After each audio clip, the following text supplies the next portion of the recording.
for us. This is finishing up my second head coaching search in 2 weeks in my young career. But yeah, as you know, searches can go in different ways, right? And the last search led us to go find a coach from outside our program. And this search led us to find a coach that was within our program. And each search is different, and I think as we open this search up, and in all respect to Lou, this process may have felt like it took a little longer because we were very respectful of Lou's timeline and not wanted to go be public that she wanted to keep it private, that she was going to retire at the end of the season. We wanted the team to be able to focus and this not to be a distraction. So we really, unlike the last search, this was not a situation where we talked to any candidates beforehand. So it really wasn't until after Lou retired that we opened up the search. So that's why it may have felt like it took a little longer for us to put this all together. But in this process, we were very diligent about wanting to open up and see how all the candidates stacked up against each other. We had a lot of interest from a variety of coaches, a lot of sitting head coaches at schools across the country. And as we kept doing our due diligence and zeroed in on Tony, I can say this: I've never, in any position for anything in my life, I've never seen such an outpouring of love for one person as I received for Coach Baldwin, from current student athletes parents, former student athletes parents, staff members, coaches across the country, you name it. Never seen such compassion for one person and the impact he's had on people's lives over and over again. And the stories they told, I've never seen anything like it. But so that set up well. But then when I got a chance to really sit down with him and talk through his vision, his plan for the future of Georgia softball, and the energy, enthusiasm, and the way in which he put that plan together and put it and shared it with me, got me energized. And when you look back on his time in Georgia, just in his 9 seasons here, we're one of 8 programs to make 3 or more World Series appearances. His teams have advanced to 6 super regionals.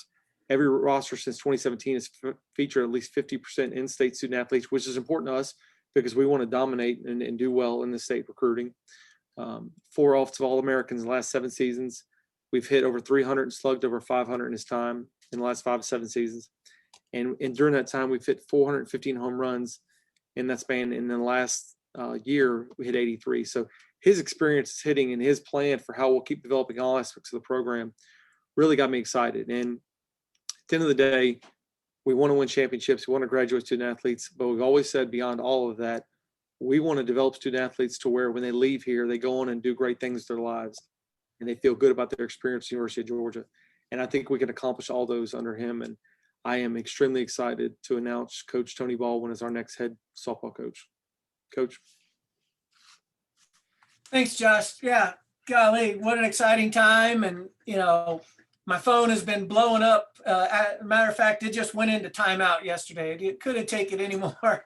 And like anything else, it had to recharge and we get back going again. But, I think right now I just incredibly thankful for this opportunity. Thankful to President Moorhead, Josh, Doris, Stephanie for giving me this opportunity. I've said many of times, I just have a lot of pride for this university and what it's about. I think it's one of the greatest colleges in the country. And I've been around the block a minute or two. I think in terms of high academic standards, great people, a great location, a great city. My family and I just love it here. I have a lot of pride for this program and what it stands for and what Lou has built and the women that have been a part of it to raise it to where we are. And so I'm just super thankful. Today's, yesterday with the announcement, really was a dream come true. I love our players. I'm just excited about this group. All last year, we kept telling Team 25, this is a special group. We just got to stay together and we got to keep fighting the fight. And that group embodied all of what Georgia softball is about. They play with great passion, play with a lot of grit, a lot of fight. And we weren't perfect, but this game isn't about being perfect. It's about fighting the fight and doing it for each other and playing with a lot of love. And so super excited to continue on with that group and just continue to grow the program. I have a tremendous amount of respect for our alums, all that they've done, and I'm excited about continuing to keep them close with our program. As a matter of fact, with that today, I just want to take a minute to send out my love for one of our great players, Alyssa Goler, and the sorrow that they're going through with a passing of her father. Joel was a great fan and supporter of our program, and obviously G was one of the great players we've ever had, and just want her to know that all of us here and Bulldog Nation is behind her and thinking of her. And even through her, she was one of the first people to reach out and send me congrats. And that just tells you a little bit about what the Bulldog softball family is all about. And, again, I just super thankful for the opportunity. There's too many thank yous and people to thank along the way, but, I certainly respect and so appreciate all the people that have helped me get to this place, and excited to go forward. Let's get to work. Thanks, Coach. Thanks, Josh. At this point, we'll open it up for questions. Mark, if you'd like to get us started, feel free. Hey, Tony, congratulations. Thank you. It's Mark Weiser with the Athens Banner-Herald.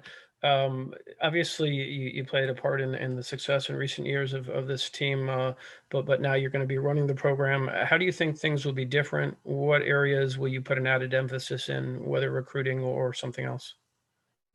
Sure. Well, Lou's one of a kind for sure. She's one of the greatest teachers I've ever been around, and as great a competitor, that's maybe ever, stood on the sidelines. So I'm going to do my best to try and continue those things going. But I also know that, I'm my own person, and I can't try and be Lou because nobody can be her.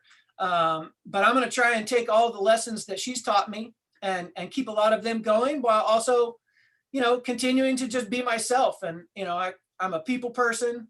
I believe that I'm somebody that at my best, I'm energetic and I'm empathetic and I'm a trust builder. And those are the qualities that I'll continue to try and implement into our program. But, this program has been founded on a saying that Lou used repeatedly, and that's, guts, fight, courage, belief, and heart. And that's what our program has stood for a number of years, and we're going to continue to do that. So certainly there'll be differences because of my personality and who I am, but we're going to try and, keep the foundation of what this program's about the same. As far as going forward and competing for championships, at the end of the day, you have to be able to win games in a lot of different ways, and so pitching and defense, we're going to have to do that at a really high level to win a championship. And we're going to have great offense and be able to score runs in a variety of different ways. I don't think it rarely is the team that hits the most home runs that wins the national championship. Rarely is it the team with the highest fielding percentage that wins the national championship or the lowest ERA. It's usually the team that's really good in all three of those areas, and that's something that we'll shoot to try and be good at. Eric, do you have a question for either Coach or Josh? I do. Coach, obviously, how does it feel that during this process, there were so many alums and a lot of people of your peers that going through this process would reach out and say, that's a high profile job, but I hope Tony gets it. A lot of people were rooting for you to get that job. What does that mean to you when alumni and a lot of your peers were rooting for you to get a job? That's not common in a situation like this. Hey, Eric, good to see you. Good to see you. Thank you. Obviously, it's a humbling experience to go through there, and when you go through the process, and for Josh's defense, 2 weeks is pretty quickly at getting through an entire search, and I appreciate them doing their due diligence, but 2 weeks feels like 5 years when you're on the other side of it waiting through it all, and just very appreciative of all the people that have reached out. And as I told Josh, I've got a lot of people that have mentored me along the way, but when I went to Dartmouth College and started coaching baseball there with Bob Whalen back in 1999. One of the things he taught me was, one, how to be a pro and how to view this as a profession. And I'll always be indebted for him for that. But more so, he told me, Tony, if you're going to do this for a long time, you better do right by the people that you're around. And to get to this point, 26 years in, and have that kind of support, I hope that's an indication that I've been doing it the right way and do right by the people around me. That's far more important than wins and losses. Don't get me wrong. I want to win championships just like Josh does. But at the end of the day, it's the relationships that this profession affords you that mean the most to me. And that's something I'm really proud of. Lee, go ahead. Hey, Coach, congratulations on your appointment.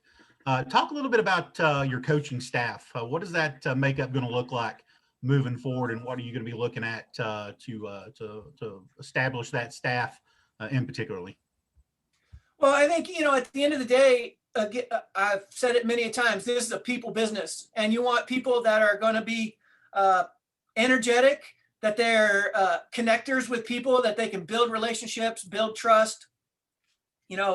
For us, again, I go back to, I think this is one of the top places in the country. It's one of the only 2 schools in the SEC that ranks in the top 20 academically and plays, in the #1 RPI conference in the country. We're one of 4 schools that have been in the top 15 academically and in the top 15 from a softball standpoint. So we have a great product to sell. And so we're going to have a staff that can go out and recruit. Our goal, again, it's been stated plenty, is to win championships here. And to do that, you have to have good players. We have good players, and we want to continue to attract the right kinds of players for Georgia.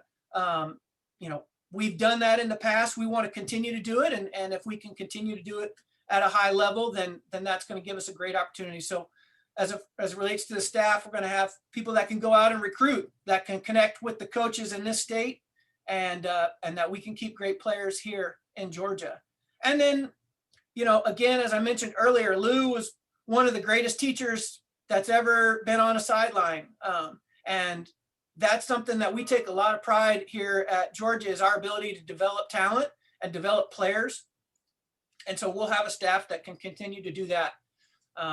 Those will be the main emphasis. And then at the end of the day, again, this is a people business, and you want to have people that can come to the office and that we can be a team, that we can work together, enjoy each other's company, and that we can emulate as a team what we want our players to represent on the field. Mike, did you have any questions for either Josh or Coach Baldwin?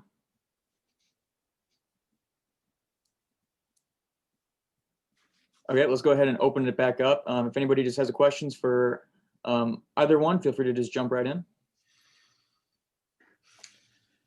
I got a question for Josh. Take us through this process. What did you learn about it as you went through this process? And was Coach Lou Harris-Champer involved or even offered any help through the process or advice? Thanks, Eric. Yeah. So first of all, I didn't want to, knowing that Tony was a candidate, I really didn't want to. I knew what Lou thought of Tony, so I didn't need to go back to that well. I knew she thought highly of him, so I wanted to keep her at some distance to where she didn't feel like she'd get pulled, because she's got a lot of relationships in this business. One of the things that stood out to me during the search was sometimes you need a reminder of the power of this university, the power of Athens, and the power of the Southeastern Conference, right? Those are 3 things that make this a very attractive job and make a lot of our jobs very attractive. So when you reach out to other candidates and they express interest, or you gauge their interest, when you hear people talk about the SEC and softball, it's impressive. And it can be daunting to some, because if you're going to play in this league, it's going to be a gauntlet every week. Now, the positive side of that is that we can get a lot of teams in the tournament each year. We've proven that as well. So it really, that challenge can be intimidating to some, but it also is attractive to some as well. But I think the thing I learned in this process is not to overthink it, right? Because there's a lot of great candidates. There's a lot of great softball coaches out there across the country, no doubt. But when you got someone like Tony sitting right in front of you who loves this institution, and student athletes love and care for him and does it the right way, and then when he can sell you on his vision of not only, in all respect to Lou, right? Because she's built a phenomenal program here. She is Georgia softball. I don't know where we'd be without her, but someone who can respect that tradition, but also articulate a vision of how we can keep building on that foundation. It excites you and inspires you and says, I'm glad I did my due diligence, but I can stop this search right now. I've got the right person, and I told Tony early on because it's kind of like my situation when I was running for a candidate for the AD here. I said, in all due respect, I said, I want you to earn it. Nothing was handed to me here. I went through the rigors and went through the search, and I wanted him to go through the same process so he could feel good about it and say, I stood toe to toe with great head coaches across the country, and I proved that I deserve this job. And he ultimately did that with flying colors. So I feel good about going through that process with him and where we landed.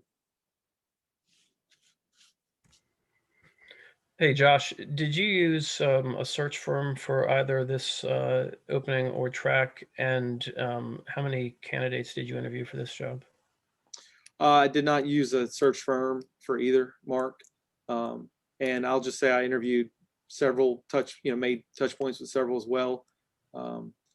But I think there's a time and a place for search firms when you need when you need more information about candidates. But for me, at this point in time and the time I had to dedicate to this, I felt I could do this with my team, that we didn't need to bring in a search firm. So no, a search firm was not used for either one. And for Tony and Josh, when did you know that Lou was going to be retiring? Was this something that was shared, months ago? Yeah, it's something we knew in advance, but out of respect to the team, and we wanted to keep focus on the season, that we kept it in-house and tight because we didn't want to be a distraction to the team as we made our run through the postseason. Yeah, same. I mean, we announced to the team when we got back from the World Series, and obviously I've had a great relationship with Lou for a long time. I'm one of the few people that gets to call her a friend because she keeps pretty close to the vest. And, one of the things I really love about her is she's as competitive or more of what everybody sees when she's on the sideline. But when she leaves here, she's as much of a family person as, I could ever hope to be myself. That's what makes her special. And if it doesn't impact one of those two things, her time with her family or competing on the field, then it's just not a priority for her. And that's how she looked at this too. There was a date and I can't wait. I'm going to grind until the last out is made. And I don't want to hear nothing about the date itself. While we didn't maybe get the results that we wanted in Oklahoma City, I mean, we were talking how we were going to win the game until the last out was made. And when the last out was made, it was time for her to go be a mom that she was super excited about. So out of respect to her, that's how she wanted to do it. And so that's how we did it. And, I don't know that there's a retirement ever more Lou Harris Champer like than what her retirement was. And she earned that opportunity.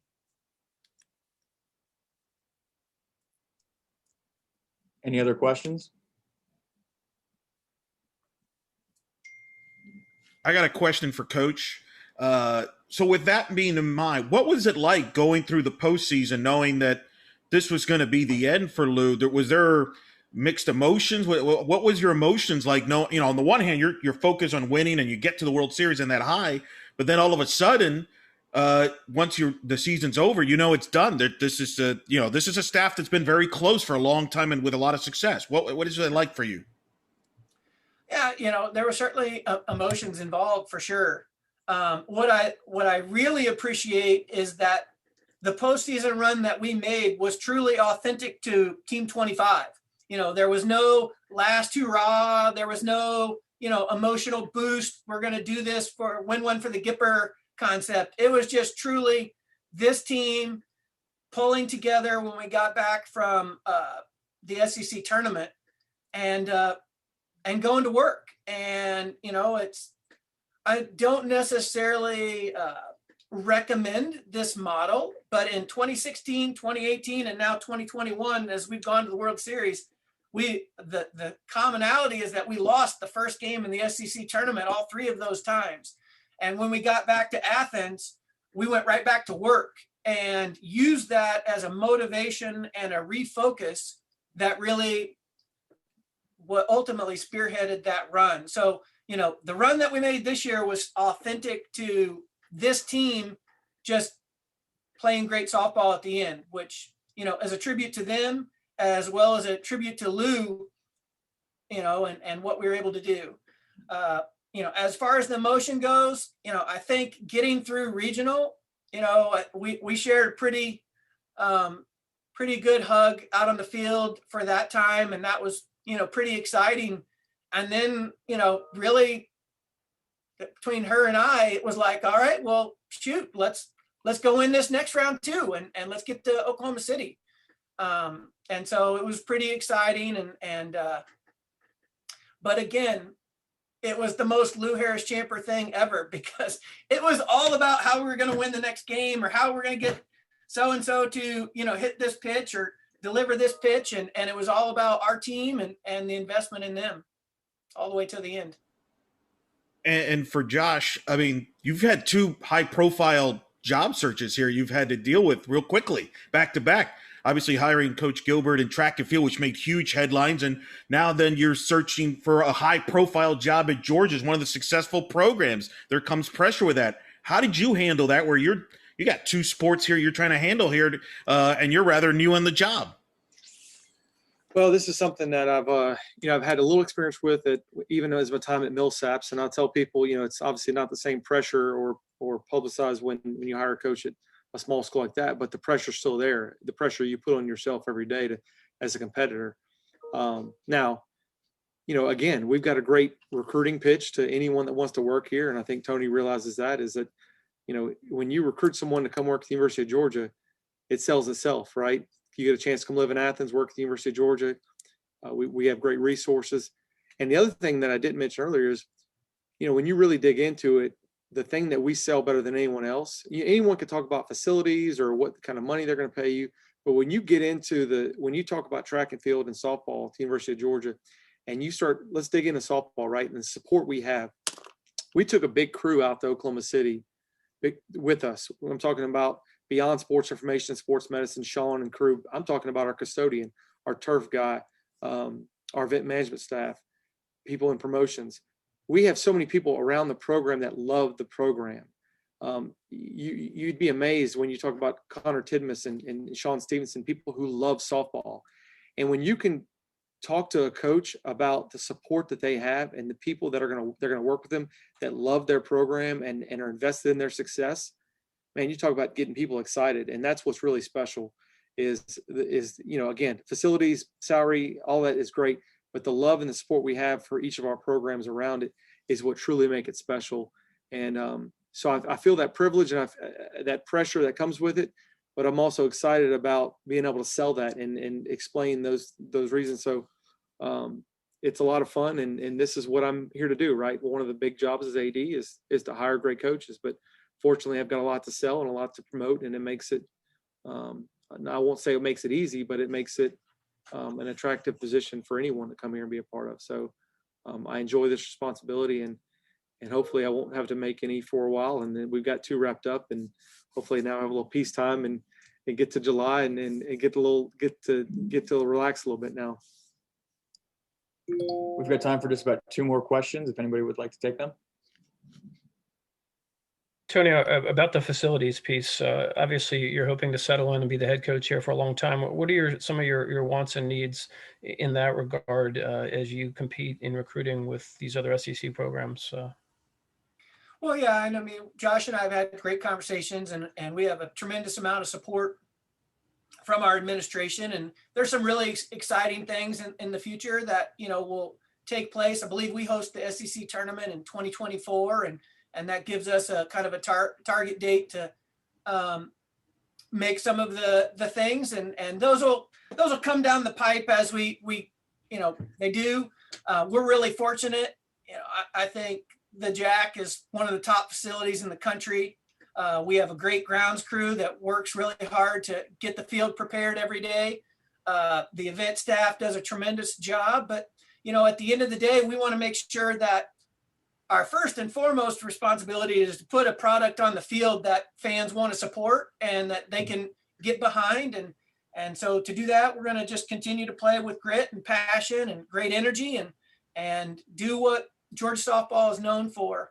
I don't think that we need more to compete at a high level, but everything that you can add to the pieces of the puzzle just makes it that much more of an attractive place. But at the end of the day, we have great people. That's the biggest sell, as Josh just mentioned.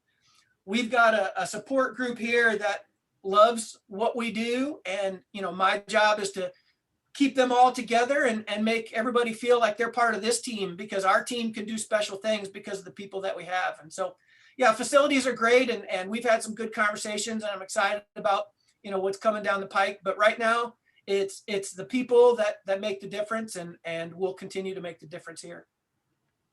Thanks. Last question. Coach, obviously you know the roster really well, which has to help you through this process as you figure out your staff. Just talk about this roster. A lot of young talent that really grew up last year, maybe ahead of the curves. People will say, well, questions in the circle, obviously with Mary moving on, but just talk about the roster here. The cover, obviously you know it very well. The cover's not bare. Not at all. No, we're couldn't be more excited.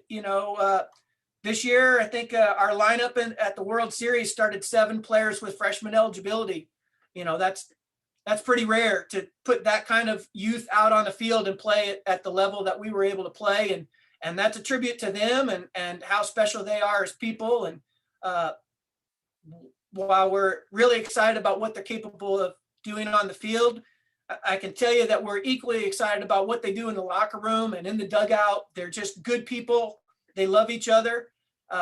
And that's how you create a great team. So certainly we're talented, but and all of the exit interviews we talked about, Team 25 was great, but Team 26 isn't going to be Team 25 Part 2, because we've lost some people. Certainly, when you identify Mary in the circle, that's a major loss, but there were other members of that group that have moved on that added tremendous value to our team and allowed us to do what we did. So we're going to have to replace the energy of those people moving on, and we're going to have to embrace the energy of the new people coming in. And so that Team 26 will get started at ground zero, just like everybody else, when we get together this fall.